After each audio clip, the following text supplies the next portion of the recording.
Okay, we're going to get started just momentarily. I'm going to start introducing the program and the speakers. Hi, everyone. Good evening. Thank you for joining this Citizen Planner Training Collaborative, or CPTC, webinar this evening. I hope you're all staying cool in this heat. This webinar is being provided free of charge by CPTC as a courtesy to our audience and on behalf of the folks from MEPA who kindly offered to give this presentation. It's also being recorded, and the recording and the PDF of the presentations will be made available on the CPTC website. So you don't need to worry too much about writing, all the detailed notes down. You'll be able to find them afterwards. I'm Heidi Ritchie. My day job is Director of Policy and Advocacy at Mass Audubon. I'm a member of the CPTC board.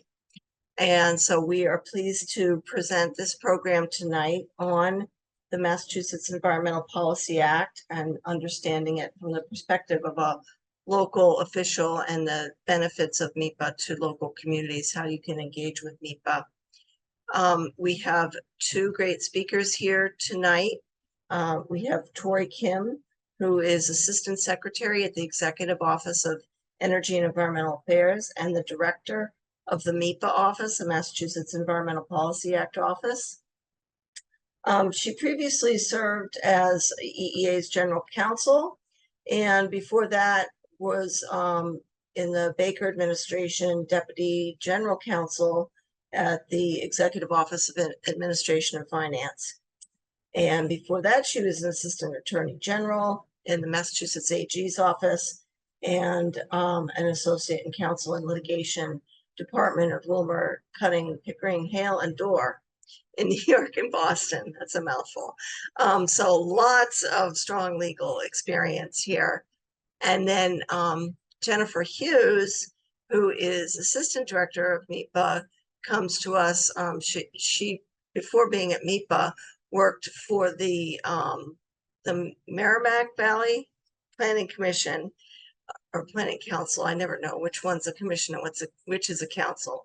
But the Regional Planning Agency, was a regional planner there. So, and before that, she serves as a conservation administrator in Andover for many years. So she understands local government and your needs as well. So I hope that they will give you lots of good information. We're going to have two presentations and then we'll do some Q&A at the end. All right. And I think Tori's going to go first. Is that right? It's Jen, actually. Oh, Jen's going to go first. Okay, great. Jen's going to start sharing your slides and I will go off screen. Your notes are showing, Jen. All right, let me just find the right screen here. Okay. Screen 2, here we go. And Yep, now you just need to go presentation mode. Yep, one second here. Well, I should have gotten into that first. That's hard to do it. How's that? All right, great, take it away. All right. So welcome. Tonight we are here to learn a little bit more about the Massachusetts Environmental Policy Act, or MEPA, as we refer to it. I'll be giving an overview of the MEPA process, including the purpose of MEPA, what triggers MEPA review, and an overview of the review process. We will also discuss key project types, key issues covered by MEPA reviews, and how to participate in the process. And after my presentation, we'll do a short Q&A before we move into Tori's presentation. We'll start with a bit of background on MEPA. It was established in the 70s under Mass General Law, Chapter 30, Section 61 to 62L. The Massachusetts Environmental Policy Act provides meaningful opportunities for public review of the environmental impacts of projects for which agency action is required. These agency actions are typically permits from state agencies, but can also be financial assistance such as grant or involve land transfers. MEPA applies to agencies as defined in the statute and regulations and includes any agency department, board, commission, or authority of the Commonwealth, but does not include federal, municipal, or regional agencies, departments, boards, or commissions, with a few exceptions, and those are including authorities created by state statute, such as redevelopment authorities. As part of the MEPA review, agencies must study the environmental consequences of all their actions and take all feasible measures to avoid, minimize, or mitigate damage to the environment. The regulations governing MEPA can be found at 301 CMR 11. And one of the most important aspects of MEPA review is the review of alternatives, which demonstrates that proponents have evaluated all possible iterations of their projects that meet the project purpose while minimizing impacts. For impacts that cannot be avoided, proponents must mitigate or develop mitigation measures that will become conditions of the project when they are permitted with the relevant state agencies. MEPA review occurs before permitting agencies act to ensure that the environmental consequences of a project have been minimized and mitigated. However, MEPA is not a permitting process and does not approve or deny projects. So as noted on the prior slide, for MEPA to be required, there must first be an agency action. This could be a project directly proposed by an agency, such as MassDOT proposing, I should probably not use too many acronyms, Mass Department of Transportation proposing roadway improvements, or the Department of Conservation and Recreation proposing a new boat ramp. This could be a permit from an agency, and we will discuss some common agency permits on a later slide. The action can also be funding, such as a state grant, or it can be the granting of land or an easement of land on which a project will occur. Second, the project must involve a MEPA review threshold, which fall into various categories as shown here on the slide: land, rare species, wetlands, water, wastewater, solid and hazardous waste, etc. For MEPA to be required, both conditions must be met, which means there must be both an agency action and a threshold. So one or the other would not trigger MEPA review. So within each of the threshold categories that we just discussed on the prior slide, there are two levels as shown on this page from the MEPA regulations, which determine whether a one or two-step MEPA process is required. The level A thresholds, which you see here at the top of the page, require the filing of an environmental notification form, or ENF, and a mandatory environmental impact report, or called an EIR, while the B level thresholds only require the filing of an ENF. Here, I'll also note that as of 2022, an ENF level project that is in or near an environmental justice population will also require a mandatory EIR. And Tori will speak more about that in her presentation. As we will see on a later slide, the review periods for the two processes differ. The ENF has a 30-day review period, which includes a 20-day comment period, and then an additional 10 days during which a certificate is prepared on an ENF. And on an EIR, there is a 37-day review period, which includes a 30-day comment period and an additional 7 days for issuance of the certificate on the EIR. Comment periods can be extended with the consent of the proponent. That's with the exception that final EIRs, or single EIRs as they're called, cannot be extended. So here we'll look at the differences between the EIR and ENF thresholds. As you can see, the EIR, or A-level thresholds on the left, are greater in scale and potential impact than the ENF or B thresholds on the right.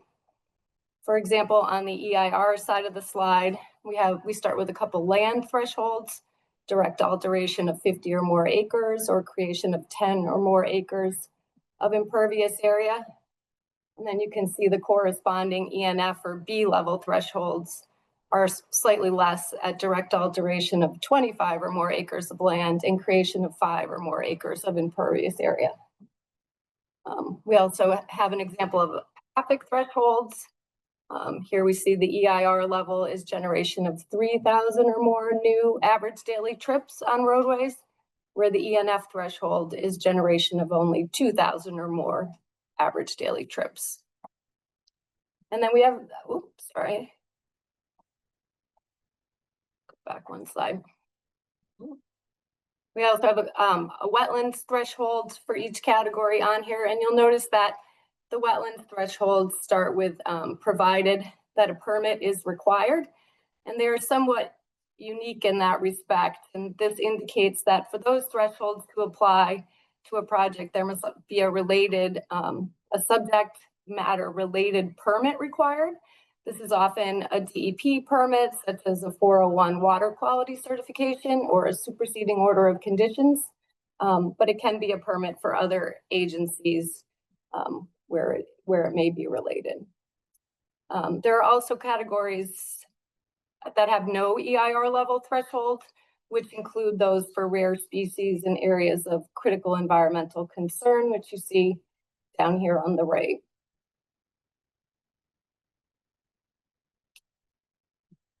So what happens during MEPA review? First, the project submits the initial filing, or an ENF, which includes an ENF form. It is published in the Environmental Monitor, which is published twice monthly. The ENF is distributed to the MEPA distribution list, which includes state agencies and the appropriate regional planning commission, and also municipal boards like yourselves, planning, conservation, health, and the select board or city council in each municipality where the project takes place. The project is also required to be published, to publish a newspaper notification, but to be clear, there is no abutter notification project like there is for many municipal permits.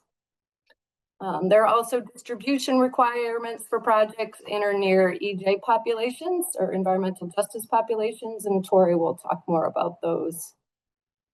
And as noted before, the review period is 30 days for the ENFs and 37 for the EIRs. After the review and comment periods have ended, and a certificate will be published on the ENF. And if there is an EIR level threshold, that ENF certificate will include a scope for an EIR. Once the EIR is filed with the MEPA office, it too will be published, and there will be that 37-day review period. When the certificate for the EIR is issued, it could find the review of the EIR adequate, or it may require additional EIR review. In this slide, we have a chart showing the basic pathway for ENF and EIR filings. This is assuming that there are no environmental justice populations in or near the site. I would also note that at the ENF level, there are expedited processes that can be requested, including single and rollover EIRs, and Tori will discuss these. Projects can also be scoped for supplemental filings if the initial filings are not found to fully address the scope issued on the prior certificate. Following completion of review, state agencies can go ahead and take their actions, including issuing permits or financial assistance or conducting land transfers. So MEPA reviews cover a variety of project types. Some of the more common ones are shown here on this slide, including coastal projects like seawalls, revetments, bulkheads, and docks. Commercial and residential development, which are probably our most common project types. We also have a lot of infrastructure projects like bike ped roadway improvements, roadway safety improvements, water and wastewater treatment plants, and we review a lot of climate resiliency projects. Tori will discuss more the new streamline process for ecological restoration projects, but dam removals, as you see here in the photos at the bottom of the slide, are a common restoration project seen here at MEPA. So some of the more common permits that are the agency actions triggering MEPA review include Mass DEP permits like Chapter 91 licenses and 401 water quality certifications, superseding order of conditions and groundwater discharge permits. We see a lot of projects in natural heritage and endangered species habitat, some of them requiring conservation and management permits or CMPs. A lot of Mass DOT projects, including vehicle access permits and construction access permits. DCR also has construction access permits and issues things like Water Management Act permits and Watershed Protection Act variances. And we do see some 40B appeals to housing appeals, the Housing Appeals Committee. Key issues that are reviewed and detailed in MEPA certificates include the alternatives to the project, ideally ones that serve to minimize environmental impacts. And filings also include a lot of analyses like stormwater reports, hydrologic and hydraulic reports or H&H analysis, review of future climate conditions, traffic and air quality issues, greenhouse gas analyses related to buildings. Just some of the key issues you'll see discussed in our certificates. And in 2024, MEPA reviewed 242 filings. 121 of these were ENF or expanded ENF filings, which are shown on the map here. You can see they're distributed pretty widely across the state, but as you can see from this close-up of the Metro Boston area, the filings are more focused in the larger cities and municipalities and along the coast. So how can MEPA review be valuable to local boards? During MEPA review, we receive detailed agency comment letters, which can highlight deficiencies in a project and assist communities in requesting improvements and better mitigation to the projects if they are still under local review.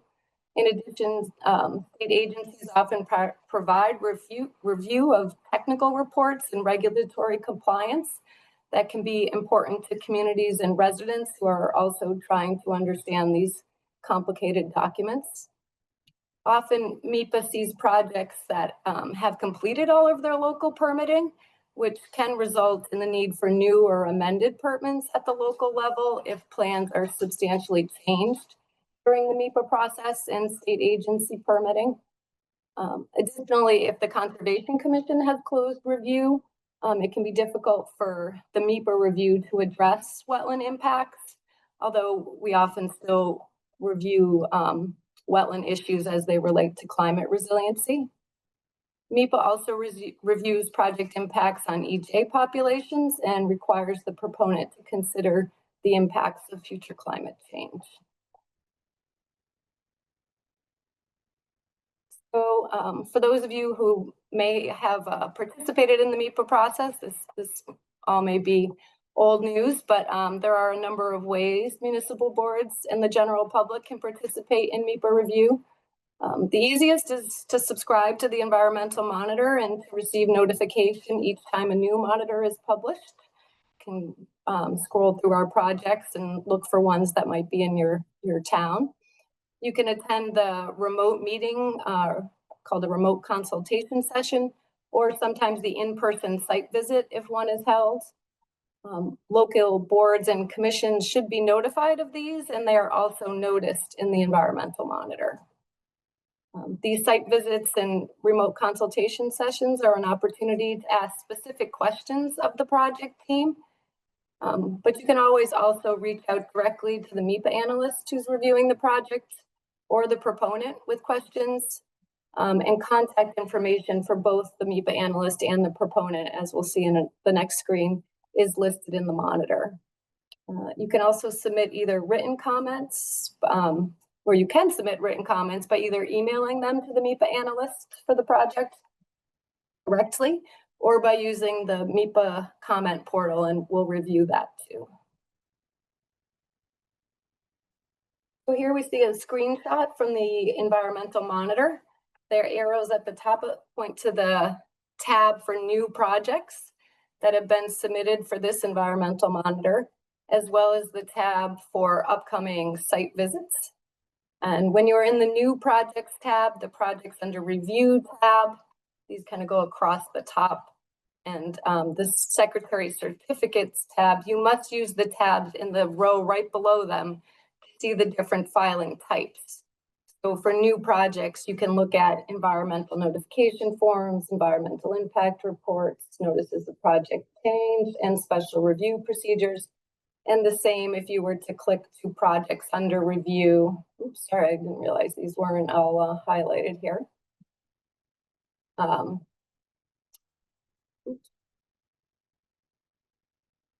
So for the new ENF project highlighted on the screen, the monitor shows you the name of the project, the EEA number, which should be referenced when submitting comments to the project analyst. It shows the comment due date and provides an email contact for the analyst. You can also link directly to the comment portal here, and we'll see a screenshot of that on the next slide. So here we have a screenshot of the comment portal. You can either type your comments directly into the directly into the comment box here, or attach a document using this box here. You can also, as we discussed, email the MEPA analyst directly, and sometimes that's the easiest way to send comments, but the comment portal is another option. And you do not need to provide your name or contact details, but if you don't, you won't be notified directly of subsequent filings, although your board or commission would still be notified. All comments submitted to the project analyst are attached to the certificate. And once the review period is over, all comments submitted to the comment portal will be visible as well. And hopefully I didn't go through that too quickly, but we should have time for a few questions if we want to entertain those before we move on to Tori's presentation.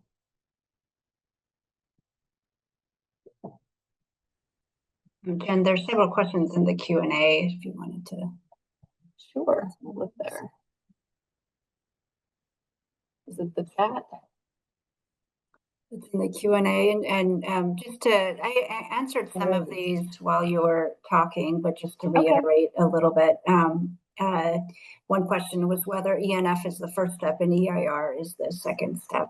And so the answer is yes, generally. ENF is always the first submission to come in. And if it exceeds those EIR thresholds that Jen mentioned, then you will always get a scope for an EIR. But the ENF is always the first step. And then the second question related to single family subdivisions. And yes, we do see single family home subdivision projects, and the thresholds do apply. My only caveat to that, it would be, I've often seen local process where there's a vote taken just to approve a subdivision of a lot. And at that point, if a project is not yet proceeding, then we haven't applied thresholds at that point. So it's only when the project is proceeding that those thresholds have applied. And then I put in some instructions for how to subscribe as well. Go ahead. And Tori, sorry to interrupt. And of course, on those subdivisions, it has to exceed the threshold and have a state permit required. So there are many subdivisions that exceed the land thresholds, for example, but they don't require a state permit. Right. Yeah, that's correct. And one common permit I've seen with subdivisions is the rare species conservation and management permit. That's an often a combination that I've seen. Yep. It could also if you be want to, 401. I would say 401 water quality certs. If there's perhaps a wetland crossing involved in the subdivision, that would be another common one. Or access drives onto state roadways that require permits from Mass DOT, another common one. But just as a reminder, you need both that agency action and the threshold for MEPA to be required.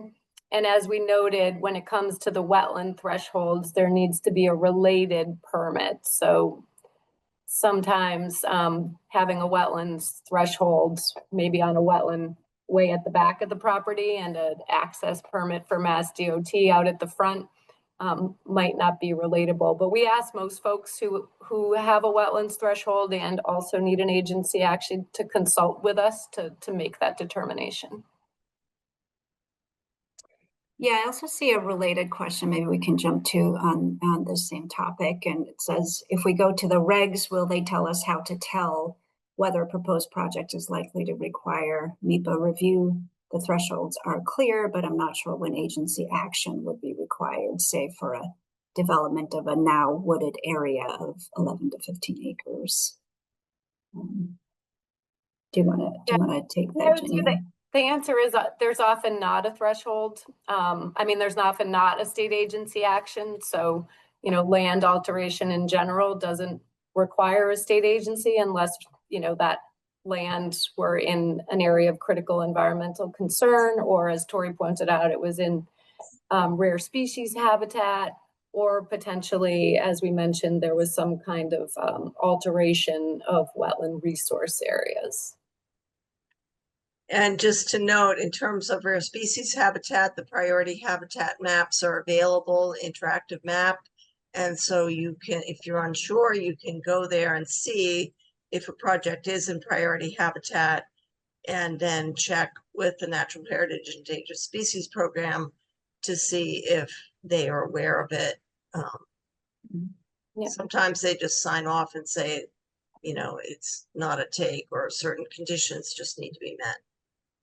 Right, a take does need to be required when you do exceed the threshold for rare species. I see another question in there about do we have a grading or scoring rubric that is used in reviewing projects? And is there a catalog anywhere that shows best practices for projects? I would say the easiest way to sort of, I mean, you can look at plenty of projects that have undergone MEPA review, especially more recent ones. Some of the older projects out there may not have received the kind of scrutiny that certainly newer projects, you know, things that are in the last 5 to 10 years versus when you look back to the 70s and 80s. But that said, we hold pre-filing meetings with a lot of proponents who are seeking to come into MEPA review with a lot of these important subject matter, you know, key issue areas already addressed, and we're happy to meet with any proponent who wants to meet with us. And we have a link on our website that lets proponents set up those meetings and have those pre-filing consultation sessions. Yeah, I will, just to chime in, that is a request that we've gotten from proponents sort of for more guidance around what we would consider to be good mitigation and best practice. So it's something that we are thinking about, and you know, possibly something we could put out some better guidance on, because as Jen mentioned, a lot of this gets communicated informally through pre-filing sessions and just through practice, you know, through multiple certificates, but it is something we're thinking through. Just to run through quickly a few more questions.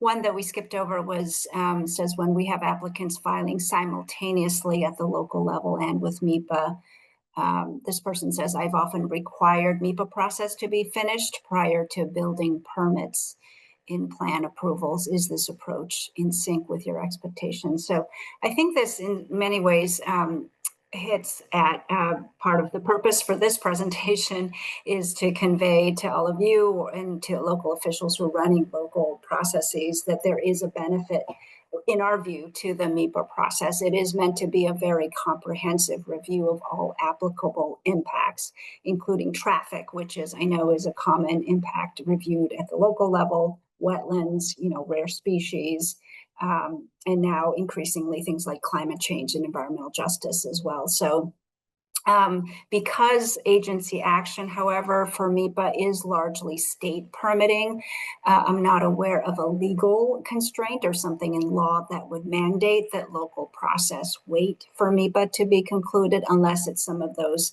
individual authorities like redevelopment authorities, et cetera. But certainly in our view, I think it would be beneficial. We often do encourage local planning boards and CONCOMs to wait for MEPA, because we do gather a lot of relevant information, I think, for the local permitting process.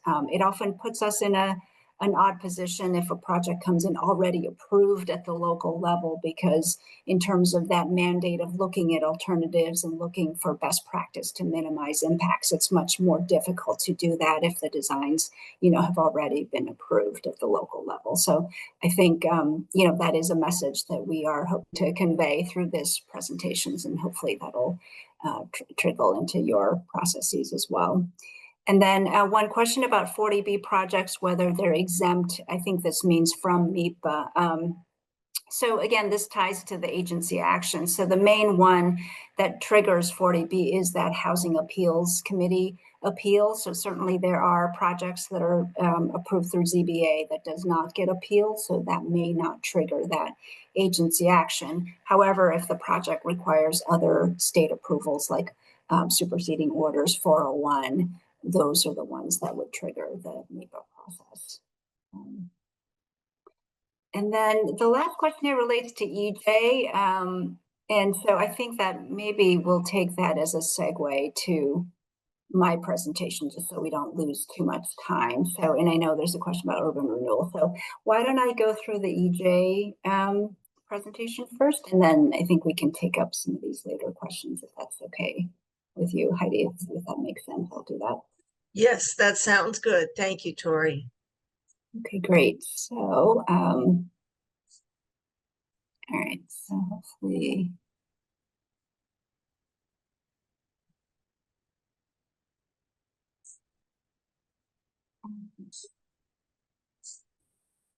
Oops, sorry. Is that working for folks? Looks good. Okay, great. So Jen did a great job on reviewing the MEPA basics, what triggers MEPA review, what happens during MEPA review. So my presentation will focus on some recent changes and developments to the MEPA process, particularly since 2021, when some new mandates were imposed on our program. So I'd say, as a general matter, it is an evolving time in this time of climate change, increasing focus on environmental justice. So our process, which has remained relatively stable since 1970s, but at least since 1998, when those thresholds were first adopted, I think now we are going through a time of some change. So this is a presentation that I've been giving for the last few years, just to give an overview of some of the key changes that have occurred. And I will also foreshadow some additional statutory and possibly regulatory changes that we're thinking through even now as well. Okay, so just to start off, I started with MEPA in 2020, and I feel like I've been doing nothing but regulatory changes since then. But these series of changes started originally in 2021 when MEPA launched a regulatory review effort.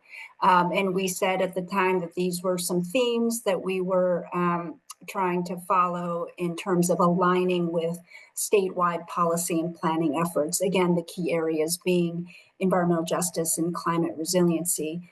We also did a small regulatory change in 2023, what we call the phase 2 regulatory reform as well. So these three highlighted areas are the three areas that I'll go through in my presentation today. So some big changes in 2021, as well as some policy updates related to climate resiliency and this smaller regulatory package as well.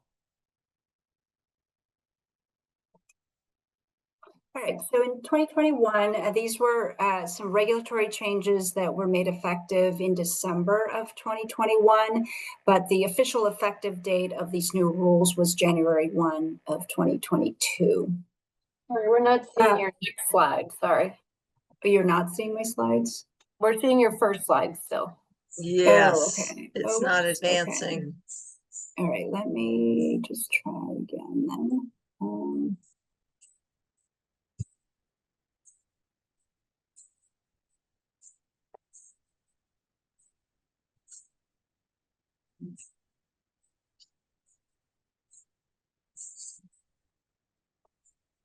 Is that still not?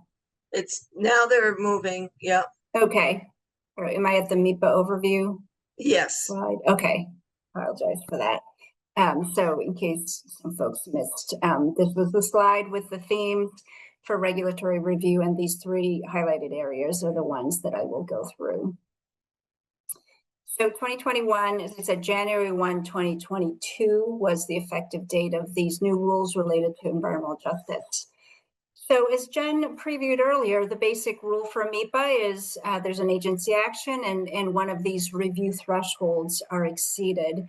And then as Jen said, there's two categories of thresholds, these so-called ENF thresholds, which are lower level impacts, and these higher thresholds that require that mandatory environmental impact report process. So as some of you may know, the process involves preparation of quite lengthy environmental impact reports. There's typically a draft EIR and a final EIR. So it is intended to be a complex review and a comprehensive review.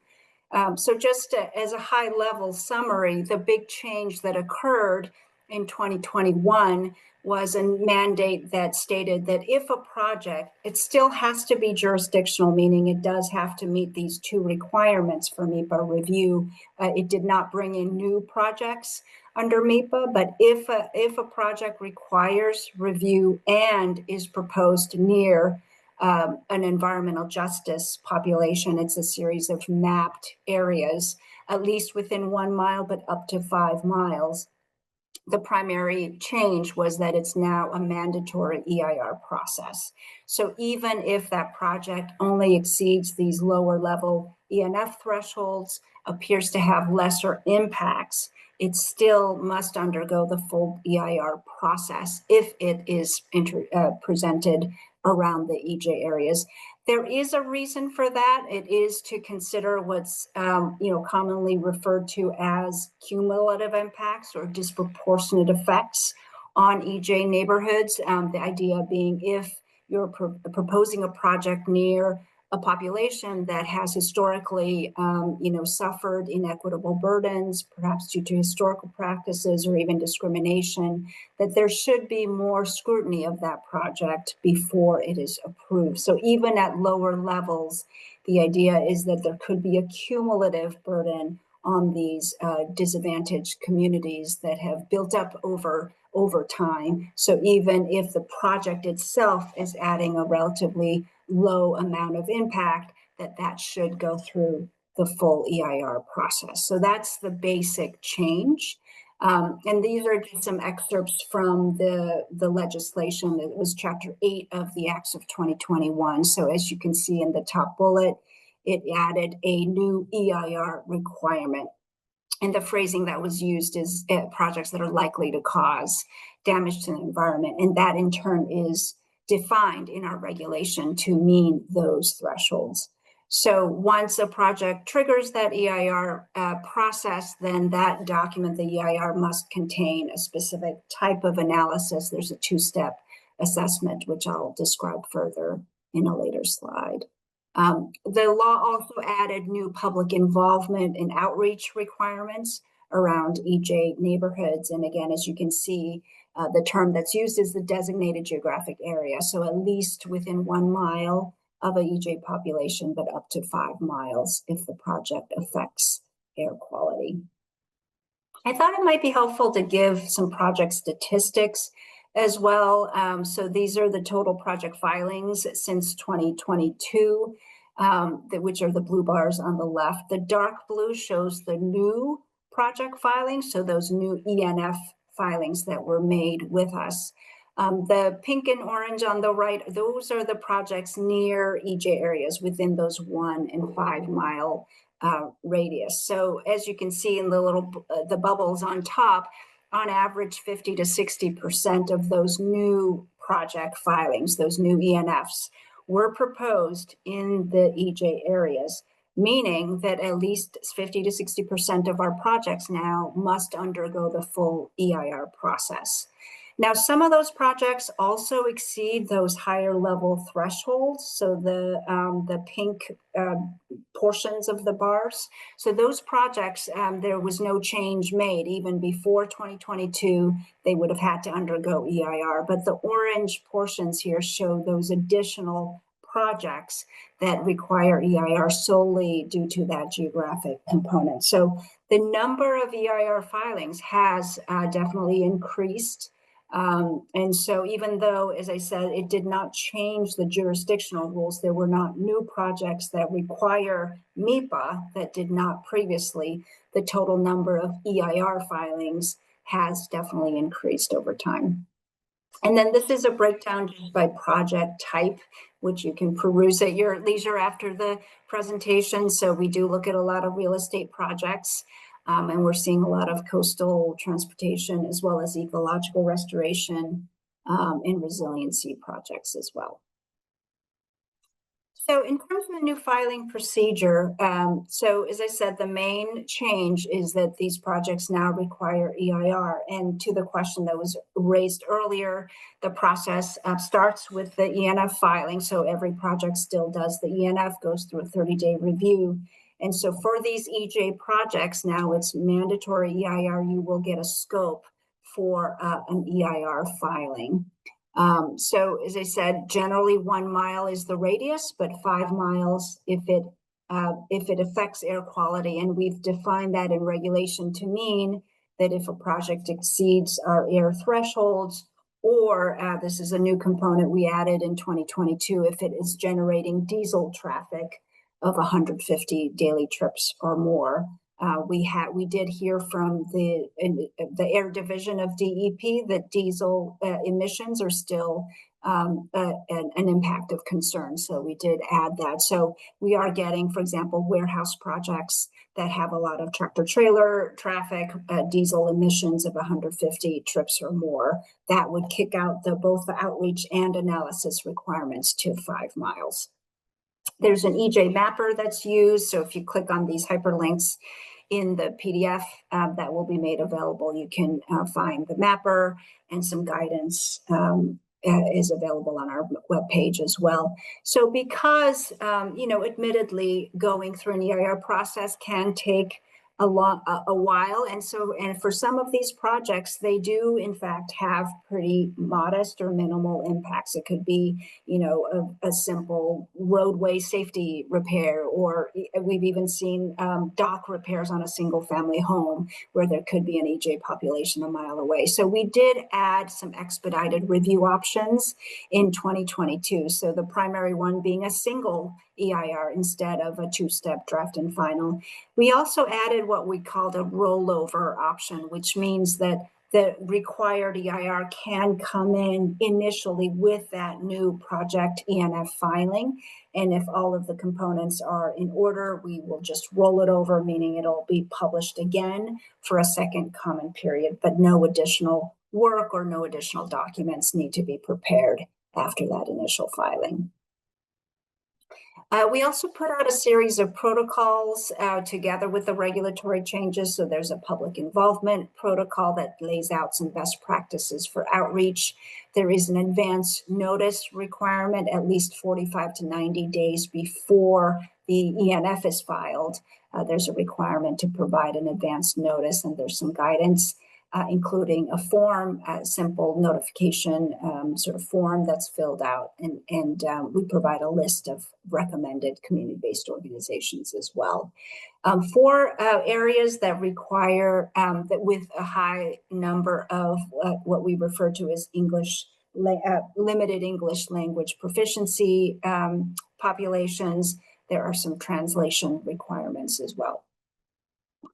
There's a separate protocol for how to engage in that analysis of EJ impacts in the EIR.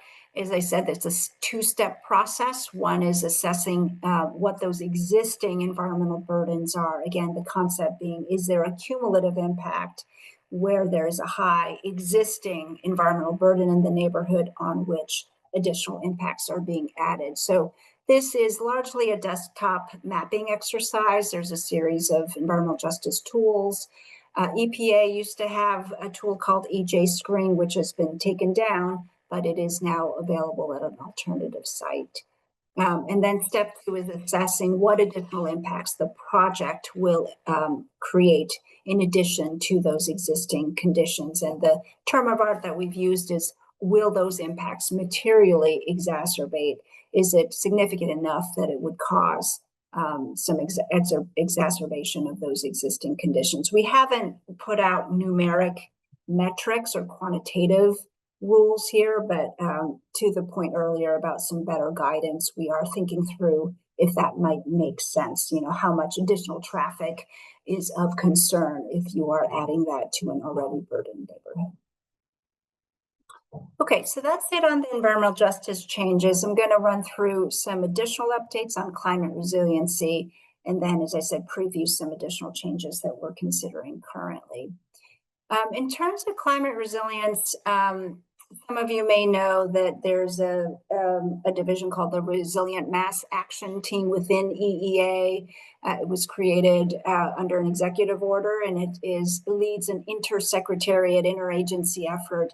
It's a whole of government approach to looking at climate change and resiliency. It's a priority for all of us to adapt to future climate conditions. So one of the products of this effort was a tool that was released in 2021 called the Climate Resilience Design Standards Tool. So this is just a screenshot. It shows some of the values and assessments that are available through the tool. So there are 4 main climate parameters: sea level rise, riverine flooding, also urban flooding, which is now referenced as stormwater flooding, as well as extreme heat. So these are 4 parameters, and the tool is quite powerful. It will give you a risk rating: low, medium, high. Are you exposed to these climate risks? And then it'll give you some very specific numeric values that can be used in design.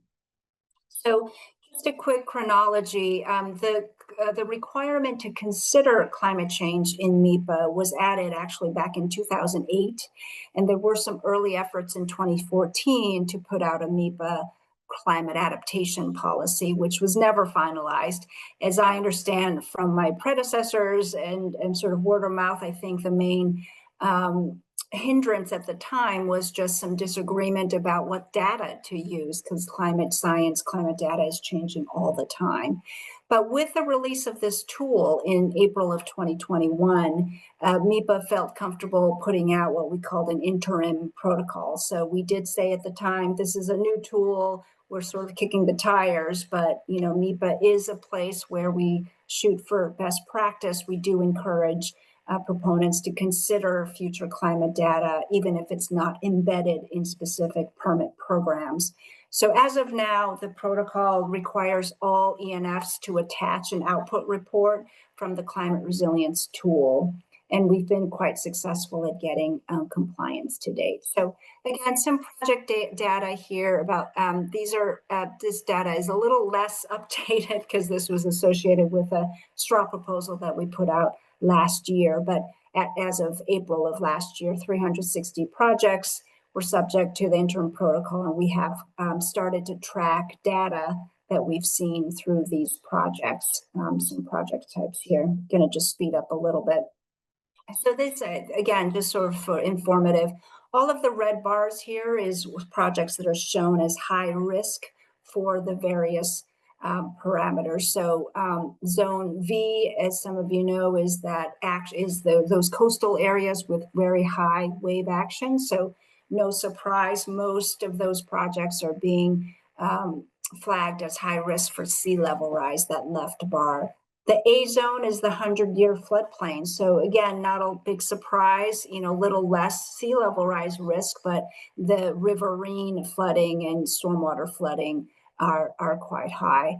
What was surprising to us was the X zone. So these are areas outside the current 100-year floodplain, including 500-year floodplain, but these are even outside the 500-year floodplain, and we're seeing quite high numbers in terms of still exposure to riverine flooding and stormwater urban flooding. So I think this is consistent with what we've seen in flood insurance applications, where even projects, outside the 100-year floodplain. And this is very much the reason why we need to be considering future climate data and future, anticipated conditions as we review projects and propose projects. some data around environmental justice areas as well, 224 projects, a lot of them being flagged for urban flooding, which again is not surprising given that that is where you find many of these EJ communities, as well as extreme heat risk.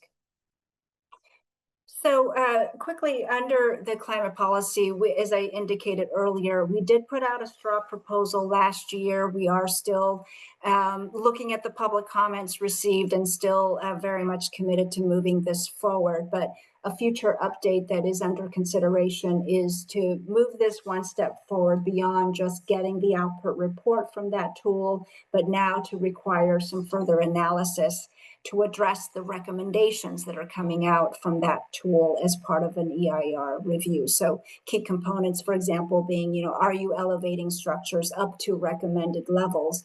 And the tool will give you a specific elevation for projects subject to sea level rise risk, for example. Stormwater sizing, and so there's values related to the 24-hour precipitation depth. So are you being resilient to those recommended metrics, as well as extreme heat? So as I said, we put out a straw proposal. We are very much committed to trying to move this forward, but it is something that is currently under consideration. Okay, so the last area here is, as I said, we did put out a smaller regulatory package in 2023, and I'll just review some of those changes here.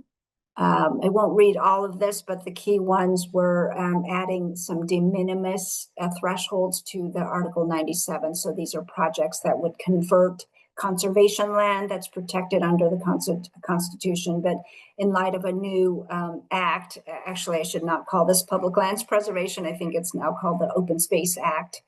We made some changes to align with that. We also added a half-acre minimum to the ACEC, or area of critical environmental concern threshold.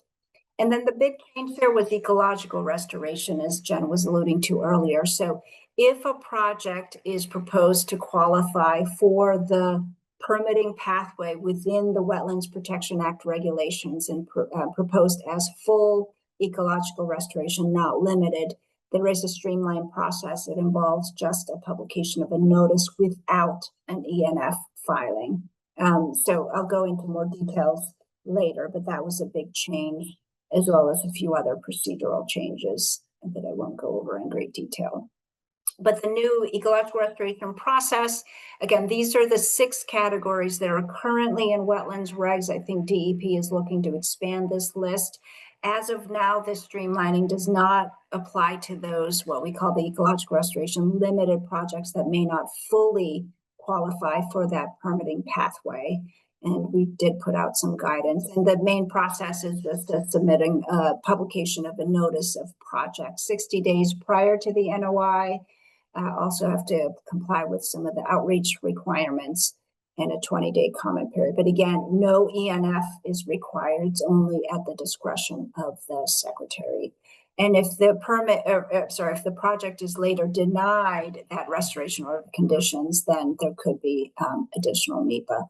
So far, we have been keeping track of numbers. We've noted that 19 projects since 2023 have taken advantage of this process. And to date, we have not required any ENFs, and none have come back after being denied an order of conditions. Okay, so lastly, these are some additional updates currently under consideration. We've been saying this in some other stakeholder meetings, and as Heidi knows well, we've also been engaged in a permit streamlining discussion with several stakeholders as well. But we're currently looking at some recommendations from this Unlocking Housing Production Commission that was created by Governor Healy to look at that MEPA EIR requirement solely around those EJ areas for housing projects. So these would be relatively small projects, not exceeding those higher level thresholds, but nonetheless requiring EIR. We're also looking at this category of ecological restoration limited projects that we have, that we excluded from the prior streamlining, looking at ways that perhaps those could be captured. And then additional streamlining for what we're calling priority housing and priority nature-based solutions. So going even beyond the strict category of ecological restoration, but other nature-based that could serve climate goals. So this concept of priority housing, priority nature-based was put out in this Mass Ready Act. This is hot off the presses, was just filed yesterday by Governor Healy. And if you click on the link there, it'll take you to the press announcements and the text of the bill as well. But these are areas that are still under consideration. So as I said, it's a time of some change here, so ways to keep involved. There was a question earlier about how to sign up for our listserv. This is the listserv for specifically for regulatory review. There's a separate one to sign up for the environmental monitor. We did put together an advisory committee that hasn't met for a while, but it still is loosely formed, and there's still some information on this link about prior discussions that we held back in 2022, including some of the decks that were presented during that period as well. And updates will be posted on the MEPA website. So that's all I have. I know we're close up to 8 p.m., but happy to take more questions. Maybe I can look at the Q&A here. Yeah, I've been answering in the chat, but Okay, great. yeah, so there was one about urban renewal plans I thought you might want to take. Sure. I understand why urban renewal project in an EJ would require a full EIR. Why would an urban renewal plan? I think we've had this question quite a bit. So yeah, sure. And just to note that Unlocking Housing Production Commission report, if you click into it, there is a section on MEPA. One of it addresses that EIR requirement, but there is a second recommendation relative to urban renewal plans that raises this exact issue, that it's only a plan. And again, it is requiring EIR because of that 2021 law, because any project that it meets any of our thresholds now, we are construing as requiring EIR. We are looking at that. I have met with some redevelopment authorities. There's an entity called Mass Inc. That's working with the Gateway Cities Coalition on this very issue. So we have started to meet on this. My view is that there could be an administrative approach that may not require a regulatory change to address this, and specifically it would be a special review procedure. So it is something we're thinking through, and I'm hoping to come out with a proposal on this shortly, but it is an issue that we are aware of and thinking through. And then something a little more general and maybe harder to answer, but what do you see as the weak points of MEPA and what isn't working? Yeah, fair question. I think that one thing that maybe I'll mention is, MEPA on one hand is comprehensive. It does address a lot of different impacts. On the other hand, it does not always it is triggered by these variety of permits. It could be, it's sort of, could feel sort of random in terms of what permits and what agency actions will trigger MEPA. So we are increasingly looking at climate change, for example, and environmental justice. But because these are not embedded oftentimes into the regulatory programs, I think from some people's point of view, it's not always clear if you get some mitigation commitments through the MEPA process, where that actually gets incorporated and enforced, because it may or may not show up as a specific term or a term of a license or a permit. It may only be memorialized in a MEPA certificate. So there is a bit of a gap there between the breadth of MEPA review and the specific permits and agency actions that trigger it, and where these could live as conditions of the approval.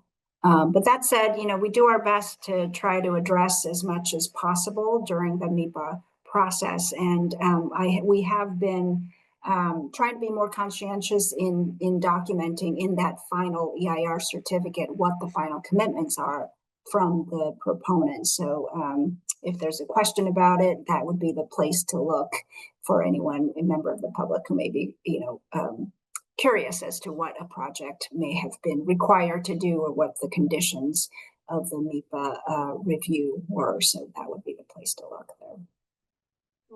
And then I answered a few in the chat, but some of them were, you know, what types of improvements do we see in projects as a result of MEPA review? Mhm. I mentioned, you know, the progress we've seen in building energy efficiency and GHG commitments, as well as, you know, the times when we see projects reduce impervious area or commit to tree planting or some kind of conservation restriction on a property. And I also mentioned that a lot of these changes come about as a response to comments we receive on projects, both agencies and sometimes, you know, municipalities and the public. So it's everybody's input that sometimes helps to make projects better. Yeah, absolutely. And it looks like you did address that EJ question that was put in earlier about even if it's only part of a community. So it is measured by 1 mile from the outer boundary of the project site. So we do sometimes see projects that have to do outreach to an EJ community in a neighboring town because it is caught up within that 1 mile radius. Thank you so much. This was very informative. Sure. Yeah. Got some great questions as well. Yeah, good questions. And the recording of this webinar and the PDFs of the presentations will be posted on the CPTC website, and I've put that address in the chat as well. It may take a few days, but we'll get it up there. Yeah. Yeah. Thanks for hosting us, Heidi. This was great. Yeah. Yeah, really thank you for the invitation. I know the MEPA process sometimes can be rather cryptic to some and complex, so we always welcome the opportunity to get out and explain things. And as I said, the main message here is I'm hoping that the local officials find the MEPA process helpful and can use the information gathered through our process to inform the local approval process as well. That's great. And I'll just note one other final comment. Says, I think these new practices are important for equity. I wonder about support and technical assistance to mitigate the extra load. And certainly I know that's something that the state agencies have been thinking really hard about. It's come up in the discussions about, ecological restoration, but also other things. And capacity, is always an issue at the local level, particularly in disadvantaged communities. Yeah, absolutely. And I do want to mirror that again, because we are involved in several different permit streamlining efforts. And I think the governor's office has also made it clear that while, clearly we support these goals of climate change, environmental justice, and all of these emerging areas, that we also want to make sure this is a reasonable burden to bear. But, we do look at a lot of municipal projects as well, having to go through these permitting processes with limited resources. So we're trying to find that right balance. And that Mass Ready bill that I mentioned earlier, it does address not just MEPA, but other permit programs to really emphasize the commitment to trying to achieve that right balance of achieving our climate goals while and housing production goals, while at the same time making permitting not an impossible task for those who have to go through it. Yeah, absolutely. And there's a question about, does a property with an activity and use limitation trigger MEPA? And I guess the answer there is no, that's not a state agency action, but if a property with an AUL were under MEPA review, it might be something that DEP would comment on. Mm-hmm. Yeah, we're looking at a remediation project now where the idea would be to put an AUL and do a permanent solution with restrictions, but it requires things like 401 and Chapter 91 for some of the shoreline work. So we do see that overlap. That's great. And if people have other questions that occur to them afterwards or at some point in the future on anything, can they reach out and contact you or other MEPA staff? Yeah. Yep, and MEPA at mass.gov is a great place to send general questions. We spend a lot of time in the MEPA inbox, as we call it, responding to folks who have more general questions. Mm-hmm. Yeah, absolutely. Great. Thank you so much. Appreciate it. And thank you to all our participants for taking the time this evening. Yeah, great crowd. Yeah. Thank you. Thanks again. Thanks. Have a good night. Good evening.